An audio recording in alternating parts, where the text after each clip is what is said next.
아파트 경매 입찰가를 산정하는 가장 쉬운 방법을 공개하겠습니다. 이런 방법으로도 접근이 가능하구나라는 한 가지 예시로 보고 절대적 기준이 될 수 없다는 점을 미리 말씀드립니다.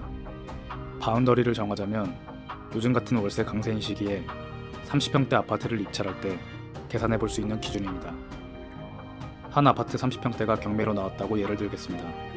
부동산에 나와 있는 최저가 매물은 5억이고 경매로 나온 최저가는 3억입니다.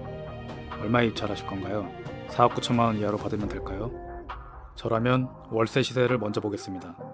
해당 아파트의 월세를 역산해서 자신이 입찰할 수 있는 가격의 상한을 정하는 겁니다.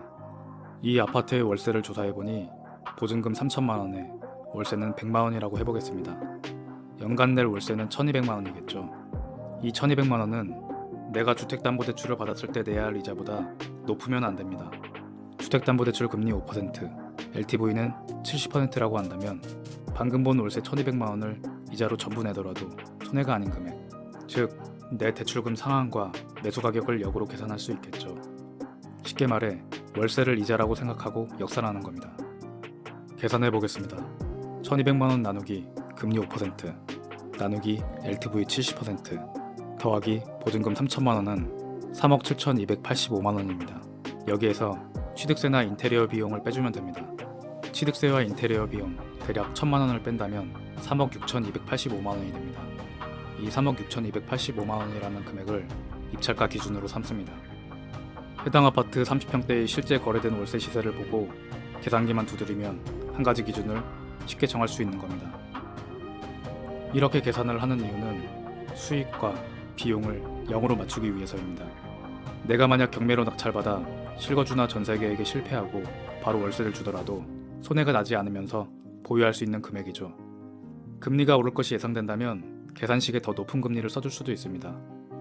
요즘과 같은 높은 금리에 월세 강세인 시기여야 의미가 있고 금리가 낮아지거나 매매 심리가 살아난다면 너무 낮은 입찰가가 되어버려 쓸모가 없어질 수도 있으니 요즘 같은 때 바로 계산해 보시기 바랍니다.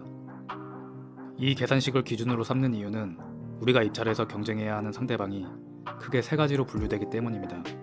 낙찰 후 즉시 차익을 내려는 사람, 전월세를 주고 보유하려는 사람, 실거주를 하려는 사람입니다. 계산된 금액을 기준으로 차익을 생각한다면 입찰가를 더 낮게 쓸 수도 있고 비용이 좀 들더라도 실거주를 생각한다면 더 높게 쓸 수도 있습니다. 우리의 경쟁자가 누구이고 얼마나 많을지는 예상할 수 없습니다. 나에게 맞는 입찰가가 곧 나의 기준이 됩니다. 최근 낙찰 사례를 보고 적용해 보겠습니다. 대구 월성동에 있는 월성자이 아파트입니다. 이 아파트는 29명이 입찰을 했고 3억 6천만 원에 매각되었습니다. 2등으로 쓴 사람은 3억 5,703만 원, 거의 비슷한 가격이었지만 폐차했죠. 현재 네이버 부동산에 나와 있는 월성자이 월세 최저가 매물은 보증금 2천만 원에 90만 원입니다. 가장 최근 실거래가도 보증금 2천만 원에 95만 원이었던 걸 보니 그 정도면 월세를 내놓아도 거래될 수 있을 겁니다. 90만 원 곱하기 12개월은 1080만 원. 내가 내야 할 이자의 최대 금액입니다. 1080만 원 나누기 5% 나누기 70% 더하기 2천만 원은 3억 2857만 원입니다. 아쉽게도 이 물건은 제가 낙찰받지 못했습니다. 실거주 경쟁자가 많았다는 의미겠죠.